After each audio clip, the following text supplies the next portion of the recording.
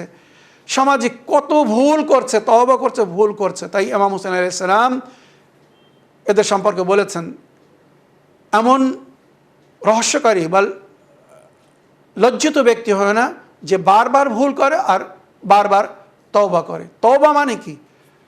ভুল করেছি আর করব না। ভুল পথে যত আগে যাবেন ফিরে আসতে তত কষ্ট হবে। যত শীঘ্র সম্ভব ভুলের সংশোধন করুন, তওবা করুন। এবার আমার প্রিয় বোন, আপনার জন্য বলছি, আপনি যে গুনায় লিপ্ত, শরীয়ত হিসেবে একে জেনায়ে মহসেনা বলা হয়েছে। স্বামীধারী কোনো স্ত্রী যদি করে তো শরীয়তে আপনার এবং ওই ব্যক্তি যে আপনার সঙ্গে করছে, গুনাহ করছে, পাপ করছে, ইসলামে তার সাজা হচ্ছে সংসার। বা কোনো পুরুষ, কোনো মানুষ যদি কোনো এমন স্ত্রী করে যার স্বামী আছে, তো তারও ওই সাজা। এবার আপনি ভেবে দেখুন, যে আপনার সঙ্গে এটা করছে তার মনে কি আল্লাহর ভয় নেই? বা আপনি তাকে কেন করতে দিচ্ছেন? আপনি সব শেষ করছেন। আর এ কথা শুধু আপনার জন্য বলছি না, আমার সমাজে বর্তমান এমন অনেক ঘটনা ঘটছে, এদের সাজা যে কত কঠিন হবে। নবী করিম সাল্লাল্লাহু আলাইহি ওয়াসাল্লাম যখন মিয়ারাজ থেকে ফিরছিলেন, তো ওনার কওমের কিছু নারীদেরকে যে সাজার মধ্যে লিপ্ত দেখেছিলেন, তার মধ্যে একটি নারীর সাজা হচ্ছিল, সে নিজের শরীরের মাংস নিজের দাঁত দিয়ে ছিঁড়ে ছিঁড়ে খাচ্ছিল, আর তার লজ্জাস্থান দিয়ে পুঁজ বাইর হচ্ছিল। তো নবী করিম সাল্লাল্লাহু আলাইহি ওয়াসাল্লাম জিবরাইলকে জিজ্ঞেস করলেন, এই যে জঘন্য সাজা বা শাস্তি দেওয়া হচ্ছে কেন? তখন জিবরাইল বলেছিলেন, আল্লাহ নবী, আপনি আল্লাহর তরফ থেকে হেদায়েতের জন্যে নিযুক্ত হয়েছেন, আপনার উম্মতকে আপনাকে গাইড করতে হবে, তাই আল্লাহ আপনাকে এই সমস্ত জিনিস প্র্যাকটিক্যাল দেখাচ্ছেন, যাতে আপনি আই উইটনেস, মানে চোখ দেখা সাক্ষী রূপে আপনি আপনার উম্মতকে গাইড করতে পারেন, বলতে পারেন যে আমার উম্মতের নারীদেরকে এই সমস্ত সাজায় আমি লিপ্ত দেখে এসেছি। এর জন্য দোষী কারা? মাতা পিতা, সমাজ, সমাজের প্রচালক বা পরিচালকরা। যে পরিবেশে গুনাহ হচ্ছে, যে পরিবেশে অসামাজিক কাজ হচ্ছে, মনে রাখবেন পুরো পরিবেশ তার জন্যে দায়ী হবে। হাসরের ময়দানে সবাইকে উত্তর দিতে হবে। তাই আমার প্রিয় বোন, আমি শেষে আপনার সঙ্গে এতটুকু বলবো, এখনও যদি আপনার মনে আল্লাহর ভয় জাগে, মুসা নবীর কওমের এক বেবিচারী নারী ছিল, সারা জীবন সে করে এসেছিল, কিন্তু শেষ জীবনে সে একজন আল্লাহর নেক বান্দাকে শয়তানের চক্রান্ত পড়ে সে তার সঙ্গে করতে গিয়েছিল। ওই আবিদকে দেখে সে বলেছিল, আপনি এখানে কেন এসেছেন? তো সে শয়তানের ধোকায় পড়ে বলছিল, আমি তোমার সঙ্গে করতে চাই। তোমার সঙ্গে করার পরে যখন আমার মনে গুনাহের ভয় আসবে, তখন আমি আরও সুন্দর করে ইবাদত করব, উপাসনা করব, আমার মনে একটা ভয় ঢুকে যাবে। ওই নারী তখন তাকে বলল, শয়তান তোমাকে পথভ্রষ্ট করে দিয়েছে, তুমি যেভাবে উপাসনা করছো, ইবাদত করছো, ওটাই করতে থাকো, ওটাই আল্লাহ রাজি, তোমার ওর চেয়ে তো বেশি করার দরকার নেই। তোমাকে জানি, সমাজ জানে তুমি একটা নেক মমিন ইবাদত গুজার বান্দা, তুমি এই পাপ করো না। আমি হয়তো রাজি হয়ে যাব, কিন্তু আমি জানি আপনি একটা আল্লাহর নেক বান্দা। এত বড় গুনার করার পরে আপনি তওবা করার সুযোগ পাবেন, এর কি গ্যারান্টি? হয়তো তার আগে যদি আপনি মারা যান। ওই যে নিষেধ করেছিল আর করতে দেয়নি, আল্লাহ তার এই একটা নেকিকে পছন্দ করে তাকে ক্ষমা করে দিয়েছিল। আর মুসা নবী আলাইহিস সালাম যুগের নবীকে বলেছিলেন, আল্লাহ যাও, আমার এক কানিজ মারা গিয়েছে, তাকে দাফন করো, মানে সেই রাত্রে সে মারা যায়, একটা নেক কাজ করে সে মারা যায় আর আল্লাহ তাকে ক্ষমা করে দেয়। তো আপনিও চেষ্টা করুন কোনো ভালো নেকি করার, নেকির মাধ্যমে আল্লাহকে রাজি করার প্রথম উপায়। তওবা, ওই ভুল আর করবো না, যা হয়ে গেছে তো হয়ে গেছে। কোরআন বলছে লা তাকনুতু মির রাহমাতিল্লাহ ইন্নাল্লাহ ইয়াগফিরুয যুনুবা জামিআ, আল্লাহর রহমত থেকে নিরাশ হয় না, আল্লাহ সমস্ত গুনাহকে ক্ষমা করবে। কিন্তু অন্তর থেকে তওবা করতে হবে, ভুল স্বীকার করতে হবে, আর দ্বিতীয়বার ওই ভুল না করার পরিপূর্ণ ইচ্ছা বা মজবুত এরাদা করতে হবে। এক, দ্বিতীয় নেকি করুন, নেকির মাধ্যমে বেশি থেকে, যে যেমন পাপ করেছেন বা পাপে লিপ্ত আছেন, পাপ ছেড়ে এবারে নেক নেক নেক কাজ করতে থাকুন। আপনার নেকিকে দেখে যেন দুনিয়া উদাহরণ দেয়, এই নারীটা জঘন্য ছিল, আজ দেখো কত সুন্দর হয়েছে, কত সুন্দর দিনের কাজ করছে। নেকির মাধ্যমে আল্লাহকে রাজি করতে বলা হয়েছে। ইন্নাল হাসানাত ইউজহিবনা সাইয়্যাত, নেকি বুরাইকে মুছে দেয়। তো নেকির মাধ্যমে নিজের বুরাইকে মুছে ফেলার একটা চেষ্টা করুন, তওবা করে নেকি শুরু করেন, বড় বড় ভালো থেকে ভালো নেকি করুন। ছোট নেকিও করতে পারেন, হয়তো আল্লাহ কোন নেকিতে রাজি হয়ে যাবে আমরা জানি না।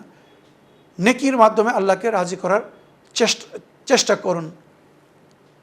যদি পয়সা থাকে, যেটা রাওয়ায়াতের মধ্যে উল্লেখ হয়েছে, তো আল্লাহর মহতাজ বান্দা, অসহায় বান্দাদের মদত করুন, আর তাদেরকে বলুন আপনার জন্য আল্লাহর কাছে দোয়া করতে, আপনি যেন সমস্ত প্রকারের পাপ থেকে, যে সমস্ত পাপে লিপ্ত হয়ে আছেন তার থেকে যেন মুক্তি পেয়ে যান।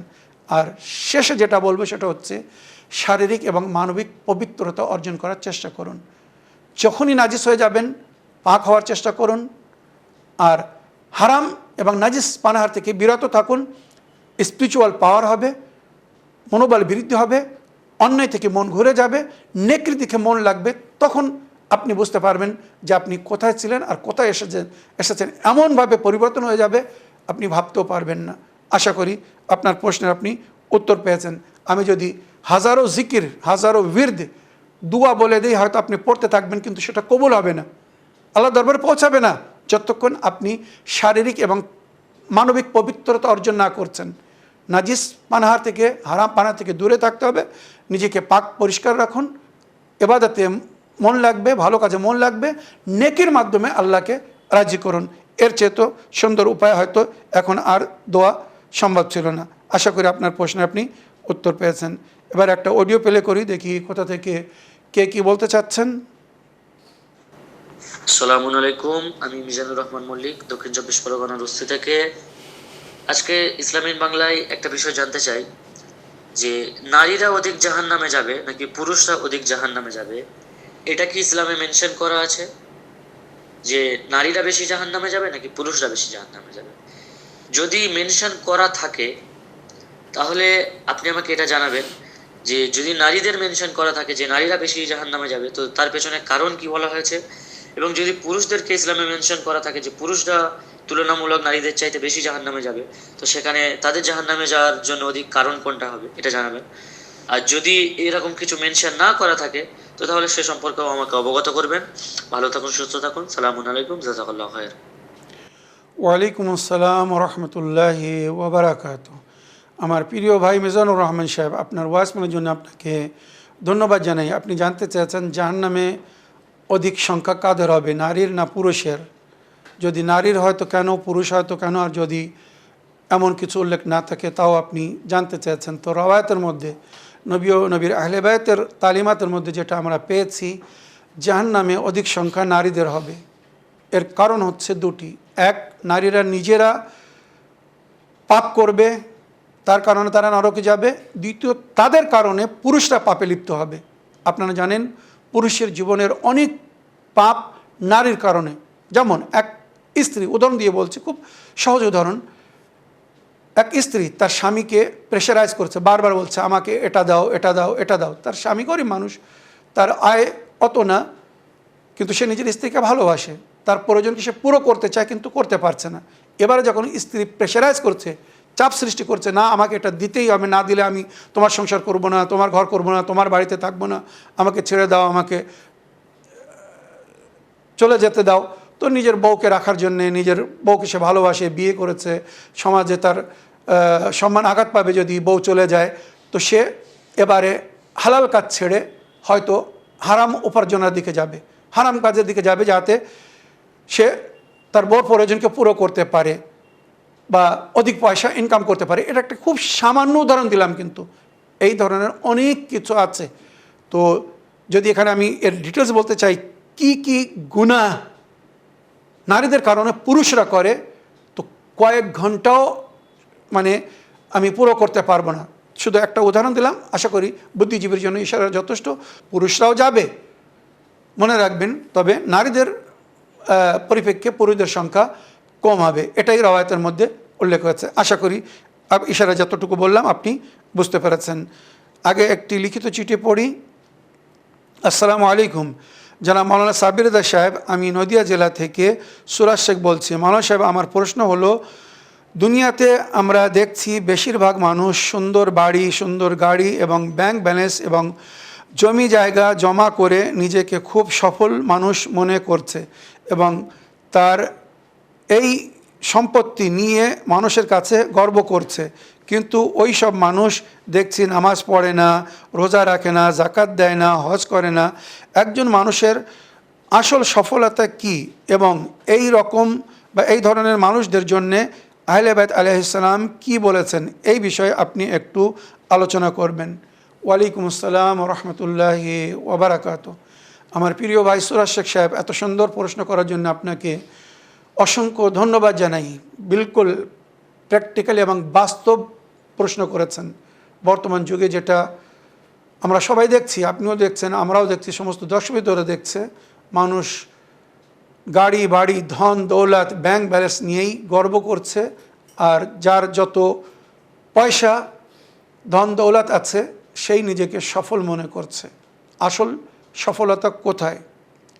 আর এদের সম্পর্কে যারা অর্থ ধন দৌলত অধিক পাওয়ার বা থাকার কারণে নামাজ পড়ছে না, রোজা রাখছে না, হজ করছে না, জাকাত দিচ্ছে না, আবার তারা নিজেদেরকে মুসলমানও বলে,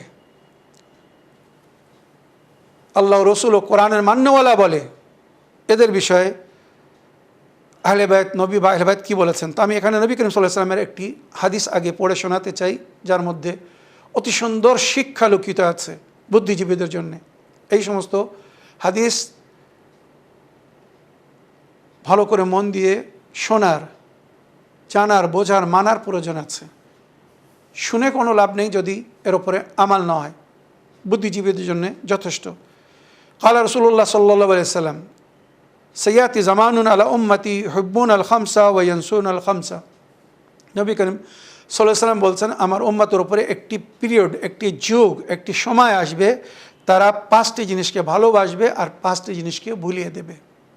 একদম আইনা, প্র্যাকটিক্যাল সেই যুগেই আমরা এসেছি বা জীবনযাপন করছি। এই যুগের সম্পর্কে হয়তো নবী ভবিষ্যবাণী করে গেছেন, সাইয়াতি জামানুন আলা উম্মতি ইউহিব্বুন আল খামসা ওয়া ইয়ানসুন আল খামসা। আমার উম্মতের উপরে একটি সময় আসবে যখন তারা 5টি জিনিসকে ভালোবাসবে আর 5টি জিনিসকে ভুলিয়ে দেবে, ছেড়ে দেবে। ইউহিব্বুন আল মাল ওয়া ইয়ানসুন আল হিসাব। প্রিয় সুরাজ শেখ ভাই, আপনার প্রশ্নের উত্তর এখানে। ইউহিব্বুন আল মাল ওয়া ইয়ানসুন আল হিসাব, তারা মালকে ভালোবাসবে, হিসাবকে ভুলিয়ে দেবে যে একদিন এই মালের আমাদেরকে হিসাব দিতে হবে। ইউহিব্বুন আদ দুনিয়া ওয়া ইয়ানসুন আল আখিরা, তারা দুনিয়াকে ভালোবাসবে, আখিরাতকে ভুলিয়ে দেবে। এই দুনিয়াকেই সব কিছু মনে করবে, পরকাল আখিরাত যে তাদের অপেক্ষা করছে, সেখানে যেতে হবে, হিসাব দিতে হবে, সব ভুলিয়ে দেবে। যদি আখিরাতের ভয় থাকতো বা পরকালে যাওয়ার, সেখানে হিসাব দেওয়ার ভয় থাকতো, যেগুলো বাস্তবে দেখছে, প্রতিদিন কেউ না কেউ মরে যাচ্ছে, দাফন করে আসছে, তারপরেও শিক্ষা লাভ করছে না। তাই মাওলাই কায়নাত বলেছিলেন, কাউকে দাফন করে যখন ফিরে আসবে তো নিজের সঙ্গে কথা বলতে বলতে কবরস্থান থেকে ফিরে আসবে। তোমার এক বন্ধু ছিল তোমার মাঝখানে, তোমাদের মাঝখানে ছিল, সে চলে গেছে, আজ তাকে আর ফিরে আসার সুযোগ দেওয়া হয়নি বা হচ্ছে না। তুমি কবরস্থান থেকে ফিরে যাচ্ছ, তোমাকে একবার সুযোগ দেওয়া হয়েছে, শিক্ষা লাভ করো, একদিন তোমাকেও এইভাবে শেষবার রেখে যাওয়া হবে, তারপরে আর কিছু করার সুযোগ পাবে না। তো সেই সুযোগ হারানোর আগে সুযোগ ধরো। যখন একজন মাইয়তকে চারজন কাঁধের ওপরে করে কবরস্থানের দিকে নিয়ে যায়, তো আমরা মনে করি যে চারজন ওই ব্যক্তিকে তার গন্তব্যে, তার শেষ স্থানে পৌঁছে দিতে যাচ্ছে বা তার শেষ স্থান দেখাতে যাচ্ছে। না, বাস্তবে ওই একজন মৃত ব্যক্তি এই চারজন জীবিতকে তাদের শেষ স্থান দেখাতে নিয়ে যায়, যে আজ তোমরা আমাকে যেখানে রাখতে যাচ্ছ বা যেখানে রেখে আসবে, কাল তোমাদেরকে ওখানে যেতে হবে, আমি তো সুযোগ পাবো না, তোমরা সুযোগ পাবে, ভেবে রেখো। ইহব্বনা নেশা ও ইয়ানসুন হরুল আইন, তৃতীয় জিনিস যেটা মানুষ ভালোবাসবে আর ভুলিয়ে দেবে সেটা হচ্ছে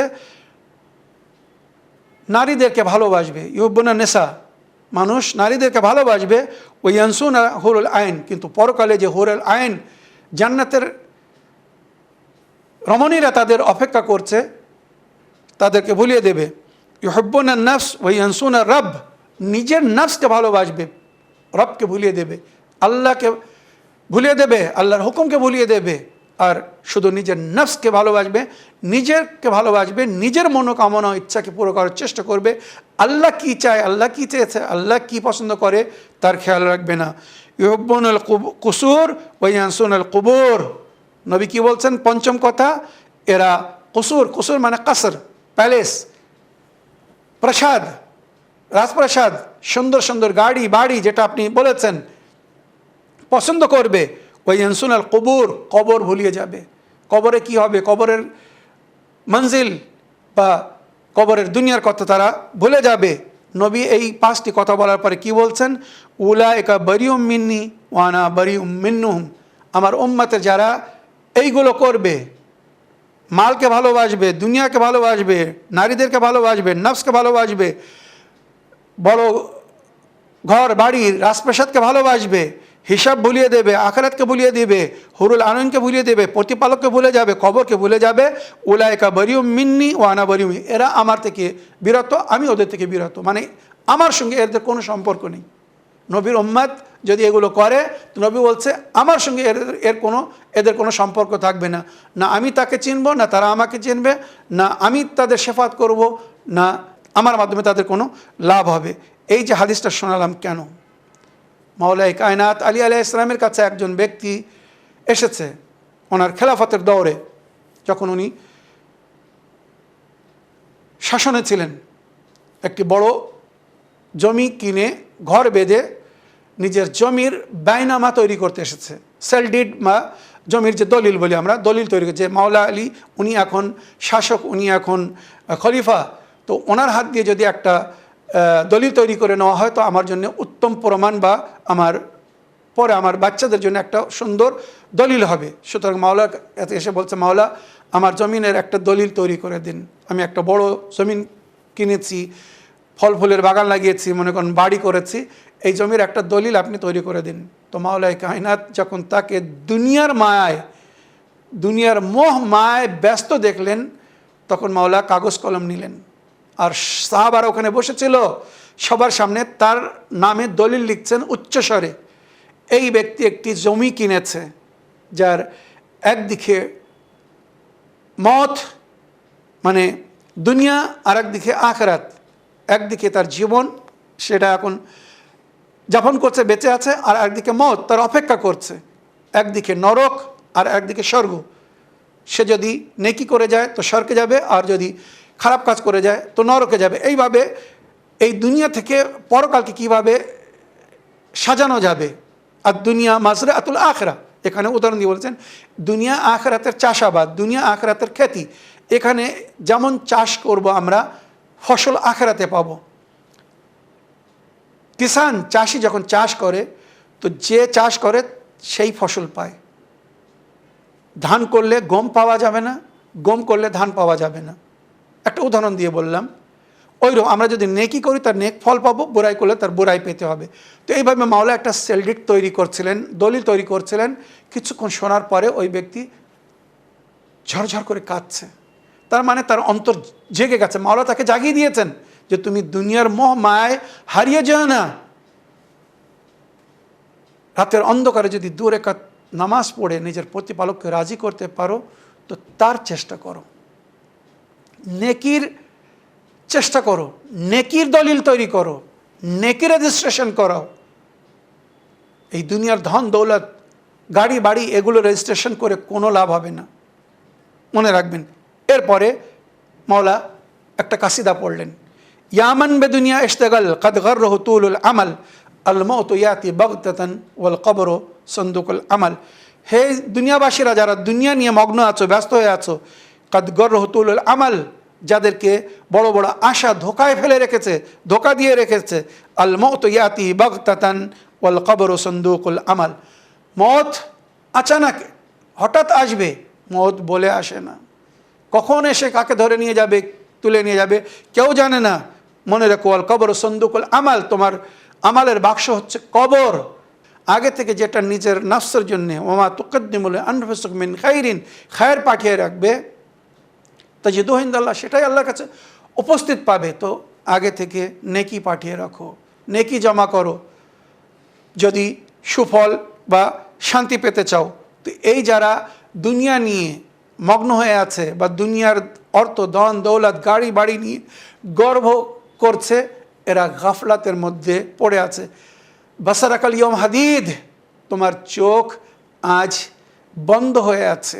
এই যে চোখ খুলে, এটা কোরআন বলছে না, তোমরা অন্ধকারে পড়ে আছো, চোখ বন্ধ করে আছো। মরার পরে তোমাদের চোখ খুলবে, তখন যেটা দেখবে যেন দুঃখ না পেতে হয়। চোখ খোলার পরে যদি ভালো দেখো, ভালো লাগবে, খারাপ যদি দেখো, খারাপ লাগবে। তো সেখানে যদি আমরা ভালো পাঠিয়ে রাখি, ভালো দেখব, ভালো লাগবে। যদি খারাপ পাঠিয়ে রাখি, তখন মনে হবে কত অন্ধকারে পড়েছিলাম, কি ভুলের মধ্যে পড়েছিলাম। তো এই ধরনের ব্যক্তিরা মনে করছে গাড়ি বাড়ি ধন দৌলত এটাই সফলতা। না, ইন্নালিল মুত্তাকিনা মাফাজা, কোরআন বলছে সফলতা তাদের জন্য যারা তাকওয়া অবলম্বন করেছে, আল্লাহর ভয় করে চলেছে, নেক কাজ করেছে, তারাই সফলতা অর্জন করবে, তারাই সাকসেস হবে। দুনিয়া চন্দ দিন কি হ্যায়, সীমিত। কার জন্য এই দুনিয়া কত দিনের কেউ জানে না। ইমাম নকি আলাইহিস সালাম বা ইমামরা বলেছেন, তোমার জীবন 4টে প্রশ্নের উত্তরের মধ্যে সীমিত। এই 4টে প্রশ্নের উত্তর খোঁজো বা তালাশ করো, এর মধ্যেই তোমার জীবন সীমিত। তোমাকে কে পাঠিয়েছে, কিভাবে পাঠিয়েছে, আর কি জন্য পাঠিয়েছে, আর কত দিনের জন্য পাঠিয়েছে। খুব সহজ প্রশ্ন, 4টে প্রশ্ন। এই প্রশ্নের উত্তর আপনারা সবাই নিজের জন্য খুঁজুন। তোমাকে কে পাঠিয়েছে, তো তোমাকে স্মরণ করতে হবে আল্লাহকে। আমরা আসমান থেকে টপকাইনি, আল্লাহ আমাদেরকে পাঠিয়েছেন। কিভাবে পাঠিয়েছে? মাতা পিতার সহযোগিতায়, প্রসেসের মাধ্যমে, সিস্টেমের মাধ্যমে। তো মাতা পিতাকে স্মরণ করতে হবে। ওয়াকাদা রাব্বুকা আল্লা তা'বুদু ইল্লা ইয়্যাহু ওয়া বিল ওয়ালিদাইনি ইহসানা, আল্লাহর সিদ্ধান্ত যে আল্লাহ ছাড়া কারোর উপাসনা করো না। তারপরে যদি তোমরা নেকি করতে চাও, তো মাতা পিতার সঙ্গে নেকি করো। যেভাবে আমরা তাদের মাধ্যমে এই দুনিয়ায় চোখ খুলেছি, এই সব কিছু পেয়েছি, তাদেরকেও রব্বে হকিকি আর মুরাব্বি মানে রব্বে মেজাজি, দুনিয়ায় আমাদের রব হচ্ছেন মাতা পিতা। তো তাদের খেয়াল করতে বলা হয়েছে।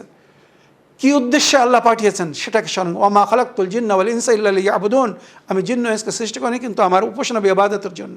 তো যে কাজ করবেন আল্লাহর মর্জিকে খেয়াল রেখে বা আল্লাহর মর্জির উপর নির্ভর করে, সেটাই ইবাদত। শুধু নামাজ রোজাই ইবাদত না, নিজের বউ বাচ্চাদের জন্য হালাল পানাহার সঞ্চয় করা, উপার্জন করাও আল্লাহর ইবাদত। তো আল্লাহ আমাদেরকে ইবাদতের জন্য সৃষ্টি করেছেন। কে পাঠিয়েছে, কিভাবে পাঠিয়েছে, কি জন্য পাঠিয়েছে, আর কতদিনের জন্য পাঠিয়েছে, আমরা কেউ জানি না। কার স্টেশন কখন এসে যাবে আর নেমে যাবে গাড়ি থেকে, এই জীবনের গাড়ি থেকে, কেউ জানি না। তো নিজের স্টেশনের অপেক্ষা করুন, নামতে হবে। মঞ্জিল আখিরাতের দিকে প্রস্থান সবাইকে করতে হবে। ইন্না লিল্লাহ ওয়া ইন্না ইলাইহি রাজিউন। কেন আল্লাহ আমাদেরকে সবসময় বলতে বলেছেন আমরা তার জন্যে সেখান থেকে এসেছে, সেখানেই ফিরে যেতে হবে। সে যখন আমাদেরকে পাঠিয়েছিল, পাক পবিত্র অবস্থায় পাঠিয়েছিল, নির্দোষ নিখুঁত পাঠিয়েছিল, তো আমরা এই আমানত যখন তার দরবার নিয়ে যাব, ফিরিয়ে নিয়ে যাব, তো চেষ্টা করতে হবে পাক পবিত্র পরিষ্কার নিয়ে যাওয়ার। জঘন্য করে যদি নিয়ে যাই, তো নোংরা জঘন্য জিনিসকে কোথায় ফেলা হয় আপনি জানেন, বা আপনারা জানেন। জঞ্জাল ময়লা কোথায় ফেলা হয়? খারাপ জায়গায়। তাই উদাহরণ দেওয়া হয় ময়লা খোলাকে, জঞ্জালের জায়গাকে নরক। তো পরকালের জঞ্জালের জায়গা হচ্ছে নরক। তো আমরা যদি জঘন্য করে নিয়ে যাই নিজের শরীরকে, রুহকে, তো আল্লাহ জঞ্জালে ফেলে দেবে, নরকে ফেলে দেবে। যদি এটাকে পরিষ্কার পরিচ্ছন্ন করে নিয়ে যাই, তো জান্নাত পবিত্রদের স্থান, পাক স্থান, কোনো জঘন্যতা সেখানে থাকবে না। এই যে ইশারায় কথাগুলো বললাম, আশা করি আপনারা বুঝতে পেরেছেন। আমার প্রিয় সুরাজ শেখ ভাই, আশা করি প্রশ্নের উত্তর পেয়েছেন এবং এই কথাগুলো আপনারা নিজেরাও বুঝুন, এর উপরে আমল করুন। এই ধরনের কথা অন্যদেরকেও বলুন, যারা সমাজে অজ্ঞান বা অন্ধ হয়ে জীবনযাপন করছে, তাদের চোখ খোলার একটু চেষ্টা করুন। এই বলে আমার আজকের বক্তব্য এখানে শেষ করলাম।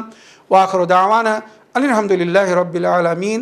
ওয়াসসালামু আলাইকুম ওয়া রাহমাতুল্লাহি ওয়া বারাকাতুহু।